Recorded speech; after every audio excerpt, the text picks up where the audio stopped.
Saludos alumnos de Tecnotrainer, vamos a hacer un video un poco fuera del molde porque les quiero compartir cómo está el show con oportunidades de negocio en el área de videojuegos. Me refiero a videojuegos móviles. Ahora lo que les voy a platicar es el punto de vista de alguien que ya tiene desde el año 95 pegado a los códigos y que pues me ha tocado ver un poco del panorama del software. A mí me tocó trabajar un tiempo en automatización y pues he probado muchas áreas del software que les podría platicar: prototipos electrónicos, eh, software de webs, inclusive animación 3D, mucho videojuego, monitoreo industrial.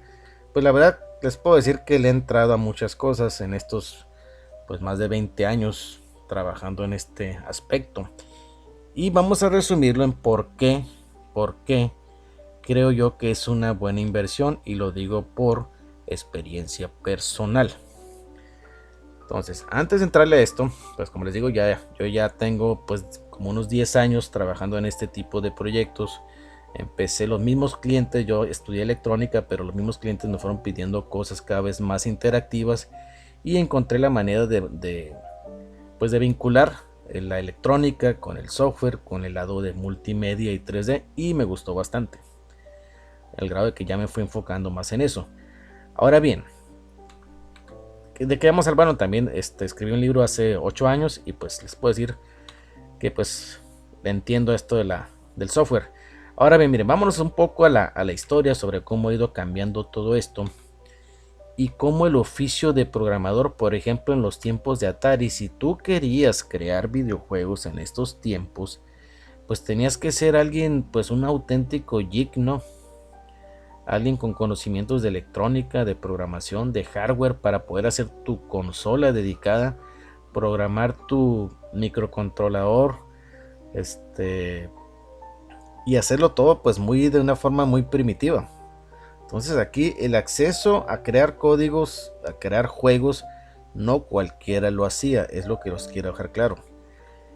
Por ejemplo, en el caso de Nolan Bushnell, cuando ellos empezaron con su consola de Atari, rápidamente le salió competencia, pura gente pues también geek que dijo: yo también puedo hacer un hardware que haga que reboten esas dos pelotas. Inclusive había docenas de consolas de Pong, al grado que para Nolan Bushnell el juego que más le gustó era precisamente hacer tronar a la competencia, porque eran muchísima competencia contra Atari.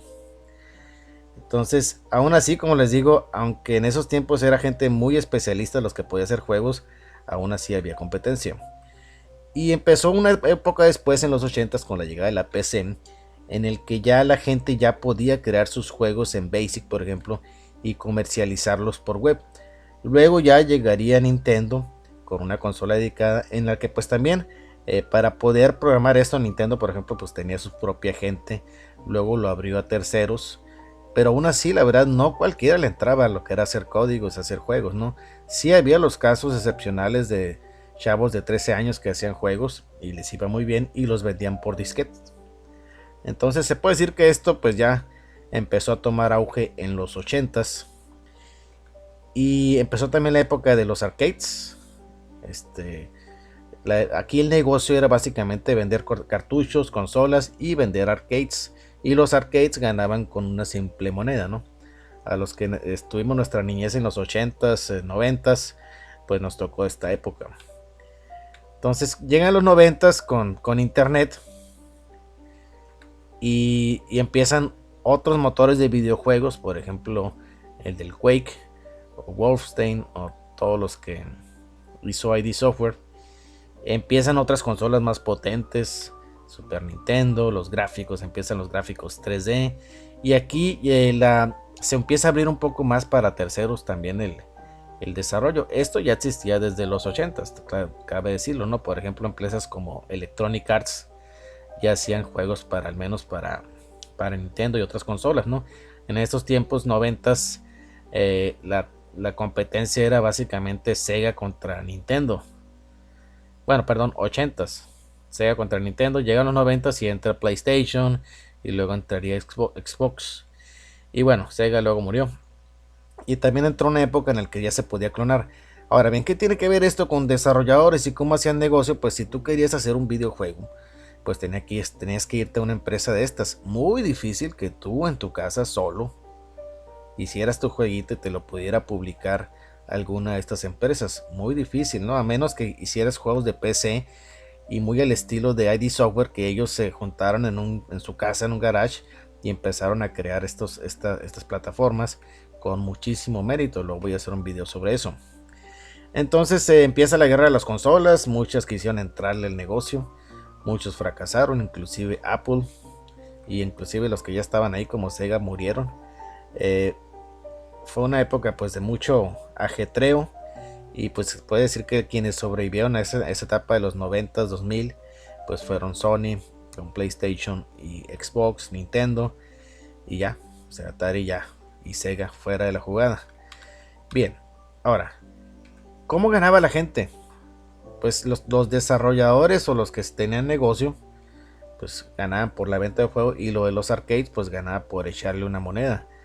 Pasó algo muy curioso a medida que las PCs se hicieron más poderosas. Justo en el momento en el que la PC pudo correr juegos de arcade con suficiente rapidez y calidad, las arcades tradicionales, arcades como esta, que adentro tenían puro hardware dedicado, tenían pues unas tarjetas, el juego no era un cartucho, era una ROM. Entonces, cuando ya la PC pudo emular esos juegos, se murió la industria del arcade. Aparte que las consolas ya te podían levantar mejores gráficos que esto, ¿no? Entonces esto pues hizo que cambiaran algunas cosas, al menos para la gente del área operativa, ¿no? Los que compraban máquinas. A los desarrolladores pues pudo en cierta manera ayudarles. Y así terminaron, ¿no? Así terminaron básicamente todos los... Ya para el año, yo creo que 2005, ya todo lo que era el mundo del arcade ya estaba casi fuera, ¿no? Yo conozco varias personas que tenían centros de arcade y tienen bodegas exactamente iguales a esta, que da hasta cierta nostalgia, ¿no? Ver esos juegos, porque eran máquinas, la verdad, muy robustas, muy robustas. Y bueno, entonces muere la época del arcade, ¿no? Pues yo creo que estos fue los Mortal Kombat, le tocó la mejor época. Empiezan los motores de videojuegos, CryEngine. En el 2005 llegaría Unity, y esto se pone muy interesante para desarrolladores indie. Muy interesante porque permitía que pues que tú en tu casa, inspirado, pudieras crear algo. Y esto a la par, por 2010, que empiezan ya los smartphones, empieza Android con mucha fuerza. Entonces el negocio ahora es muy interesante porque te da la posibilidad que tú en un rincón de tu casa, con algo de inspiración, puedes hacer algo, subirlo solo a internet, a Google Play, por pagando $25, y poder ganar dinero. No necesitas pedirle permiso ni a Nintendo, ni a PlayStation, ni a nadie, absolutamente a nadie. El rango de jugadores se ha hecho grandísimo. Ahora tú vas a ver a tu abuelita, que es una experta en Candy Crush, a tu tía, a tu mamá. Juegos que están diseñados para premiar al jugador, para precisamente el mercado ese. Tú juegas Candy Crush y sientes que eres muy bueno los primeros 5 minutos, ¿no? Te está premiando, entonces está diseñado para eso. Otros, por ejemplo, los rango de jugadores, también los niños, ahora desde los 2 años te agarran el celular y son expertos, no saben ni leer, pero saben jugar. Entonces esto es una oportunidad grandísima para los desarrolladores, porque pues el espectro de jugadores es muy grande, ¿no? La gente invierte en esto, ¿no? Ahora bien, hay muchísimos ejemplos, ¿no? Más en el caso de Unity, empresas muy chicas que subieron juegos y les va súper bien. Por ejemplo, en el caso de Subway Surfers, que son básicamente, empezaron 5 personas, ahorita no sé cuántos sean, pero pues les fue súper bien con este juego. Crossy Road también es un buen ejemplo. Empezaron 3 programadores, se juntaron 6 fines de semana y dijeron vamos a hacer algo, a ver si pega, y les resultó muy bien. Ellos hicieron un nuevo sistema de publicidad en el que tú tenías que, si elegías el comercial, te daba una bonificación con algún mono, algún dulce, algo así. Entonces era una publicidad que el usuario elegía si quería un premio, y les fue súper bien. Yo creo que en su mejor momento llegaron a hacer $7 millones al mes. Por ahí leí, espero sea cierto. Entonces, esta es la posibilidad que dan los tiempos de ahora. No existía esto hace 20 años. Como tú ganabas dinero con software hace 15, 20 años, era pues vende tu licencita de software, haz un software para, no sé, renta de películas, software para cybercafé, y renta una licencia, y no había esa posibilidad de ahora de ganar con la publicidad de un banner. Los gráficos, esto ya es viejo, inclusive en este caso es el juego de Trigger del año 2013, pero desde ese año ya empezaron los gráficos a verse pues lo suficientemente bien en un celular. Ahora están mucho mejor, ¿no? Entonces ya la experiencia en un celular es muy buena. Ya puedes tú jugar un Free Fire en tu celular. Entonces, y juegos inclusive mejores, ¿no? Hasta Call of Duty ya en celular. Entonces, esto se va a poner, y ya está muy bueno, y se va a poner mejor. Juegos como Cuphead, por ejemplo, estos hechos para, no son para celular, pero sí son para consolas. Y este, por ejemplo, tiene una historia muy curiosa, ya muchos la conocen, en el que sus desarrolladores, dos hermanos, hipotecaron hasta su casa para tener el capital para hacer el juego. Tardaron 2-3 años para poder sacarlo, pero les fue súper bien. Nos subieron a Steam. El juego valía como 180 pesos. Alguna vez hicimos un cálculo así de cuánto habían recuperado, y créanme que eran varios millones de pesos. Recuperaron su casa y compraron 10 más.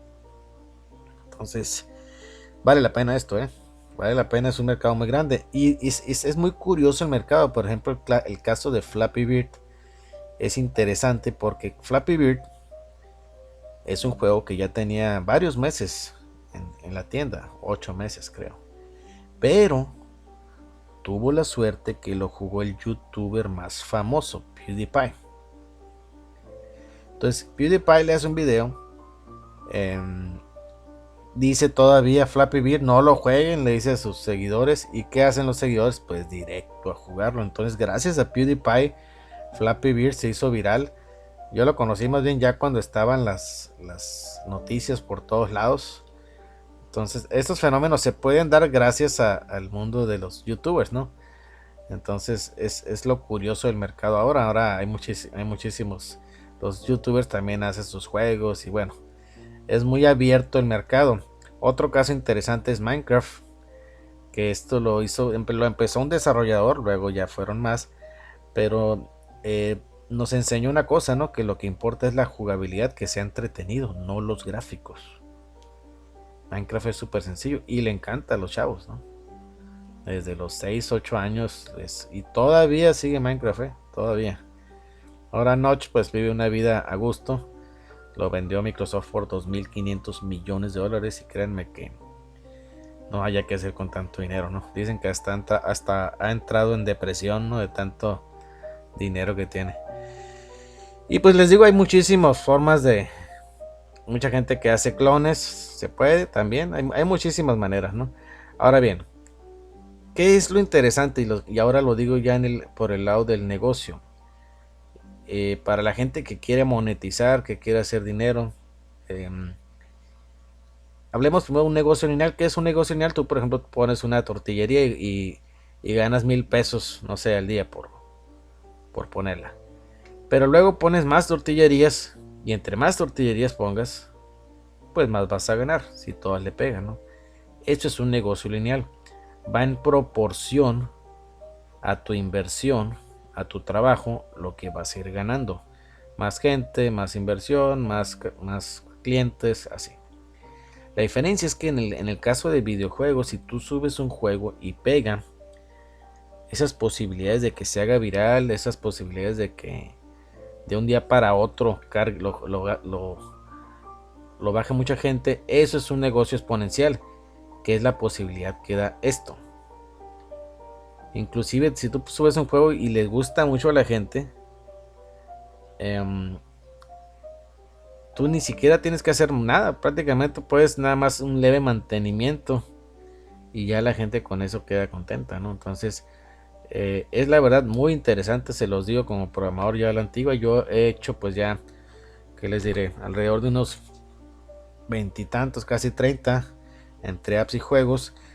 En 4 o 5 de ellos ya estoy monetizando. La verdad sí ha sido mucho esfuerzo, pero me ha gustado porque es dinero sin hacer nada, sin estar con el soporte. Y como les digo, como yo ya viví mucho esta etapa de industrial, ¿no? De estar ahí en el proceso, esperando que no vaya a fallar una máquina, que esperando que el software, que el servidor no se vaya a parar.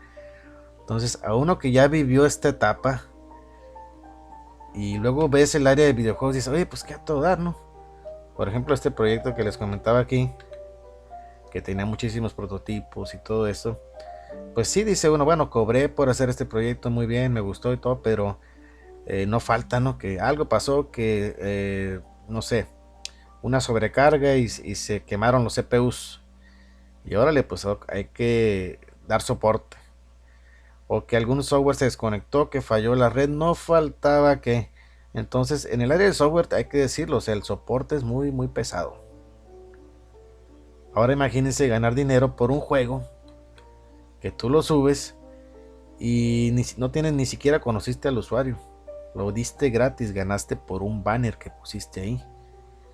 Entonces eso lo hace mucho más interesante porque pues aunque no le ganes mucho, si haces muchos juegos, pues puedes monetizar bien. Ahora bien, ¿fácil? No, no es nada fácil. Es un mundo de competidores. Hay que hacer cosas, pues tratar que sean lo más interesantes posibles. Muchos cometemos el error que luego lo dices que no, pues yo quiero hacer un Clash Royale a la mexicana. O quiero hacer un Free Fire. Pues cuidado, ¿no? O sea, no hay que olvidar una cosa. Google Play, a mí me gusta mucho ponerlo con esta imagen, es el auténtico Coliseo romano. Todos contra todos. La diferencia es que tú aquí podrías ser, tal vez cuando estás empezando, pues eres el más débil de todos, porque por ahí va a andar el de Zynga o el de, no sé, Supercell, que Supercell ganaban hasta 2 millones de dólares al día. Pero se puede, y hay muchísimos casos, ¿no?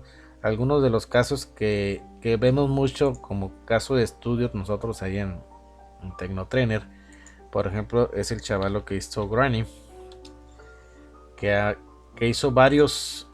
Es muy difícil dar con quién es este desarrollador, es como que muy incógnito, pero le pegó muy bien con sus juegos de Slendrina. Fue afinando su modelo de negocio, lo fue afinando y pues con Granny le ha ido súper bien. Créanme que este juego genera y bastante, porque fíjense muy bien, cuántos descargas, más de 100 millones de descargas, es dinero que le cae a esta persona. Créanme que le ha ido bastante bien. Otro ejemplo es el de Five Nights at Freddy's. Ya pasó su época, pero créanme que también le fue súper bien. Este señor se llama Scott Cawthon, que él pues también empezó, de hecho creo, ya veo aquí que ya quitó muchísimos de sus juegos, Antes tenía bastantes juegos aquí, parece que quitó todos los demás y ya nada más dejó estos, ¿no? Entonces inclusive ya después los vendía. Entonces hay muchísimos casos así. Hay gente que ya por ejemplo le pega un cierto género, los que hicieron los Talking Tom. Si se fijan, le pegaron a su género y ya después se enfocaron a eso, porque dijeron, sabes que de aquí somos. Creo que nada más hicieron uno que se salía del molde. Creo que era uno que estaba por aquí. Este es un juego de todos los demás son por el estilo, se fijan, porque no es fácil atinarle un estilo. No es fácil porque luego pues sale competencias, salen clones. Entonces por ejemplo con este les fue bien, pero nada que ver con los demás, ¿no? Ahora hay hasta perico, hay perros y no sé qué más vayan a sacar, ¿no? Entonces es un mercado muy interesante, como les digo, da la posibilidad de ganar sin tener que preocuparse mucho por el soporte, porque pues como es gratis, si está bien hecho no ocupas dar soporte, no ocupas. Tú ganas por el bannercito que se pone ahí, ¿no? ¿Dónde está el banner? Se pone por aquí abajo casi siempre, o se pone un intersticial que se ve aquí. Entonces por Google te va a pagar, si usas la red de AdMob, por cada 1000, bueno, te va a calcular un rate por millar, y dependiendo de las impresiones te va a pagar, dependiendo de donde le den clic. Es una fórmula algo interesante ahí, luego voy a hacer un video sobre eso. Pero lo que sí les puedo decir es que si el juego pega, genera dinero y bien. Ahora bien, ¿cómo pueden hacer sus juegos? Pues aquí está Unity, que es gratuito, que está muy bien, se programa en el fabuloso C Sharp, y pueden ustedes llevarse modelos 3D de donde quieran, desde 3D Max, Blender, Maya, Cinema, el que guste, ¿no? Entonces, no tienen, inclusive pueden empezar como indie con la versión gratuita y subir juegos, ¿eh? Claro que hay una versión de compra, ¿no? Si tú lo quieres comprar, vas a encontrar una versión que tiene más cosas, pero la verdad puedes empezar muy bien con la versión gratuita, ¿eh? Bastante bien, ¿no? No, yo la verdad, al menos para las cosas que he hecho, inclusive para proyectos que he vendido a clientes, que ese es otro mercado aparte, ¿no? Tú puedes vender juegos a clientes, está poniéndose de moda. Entonces es algo bastante interesante que sí recomiendo bastante. Nada más hay que mentalizarse que no va a ser tan fácil, ¿no? No vas a llegar y vas a arrasar con el coliseo.